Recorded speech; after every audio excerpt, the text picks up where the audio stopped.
बिस्मिल्लाहिर्रहमानिर्रहीम। दोस्तों अस्सलाम वालेकुम। दोस्तों पेश खिदमत है एक बड़ी ही खूबसूरत वीडियो। देखिए इस रेनबो को कौसे कज़ा जिसको कहते हैं, देखिए एक नहीं बल्कि दो हैं। यहाँ देखिए एक आपको ये नज़र आ रही है मेन वाली, एक साथ में ये है, दो नज़र आ रही हैं बारिश के बाद। क्या प्यारा मंजर है, क्या प्यारी कौसो कज़ा है, कौसे कज़ा बल्कि रेनबो क्या प्यारा बन रहा है, देख लीजिए। और बहुत बड़ा, इतना बड़ा कि एक साइड से शुरू होकर दूसरे साइड को चला गया है। ठीक है जी। ऊपर आपको परिंदा भी नज़र आ रहा है चहचहाता हुआ, ये देखिए सोड़, ये शोर मचा रहा है। ये दिखाना आपको मकसद था, कितना प्यारा, देख लीजिए। और इस तरफ को पहाड़ियाँ और इधर हमारी फैक्ट्री प्लांट, ये देखिए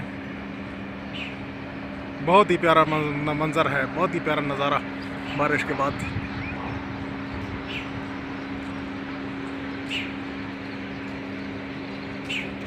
तो अब जनाब अफ्तार की तैयारी है, हम जा रहे हैं अफ्तार को। ये मैं आपको दिखाना चाहता था बारिश के बाद के खूबसूरत मंजर।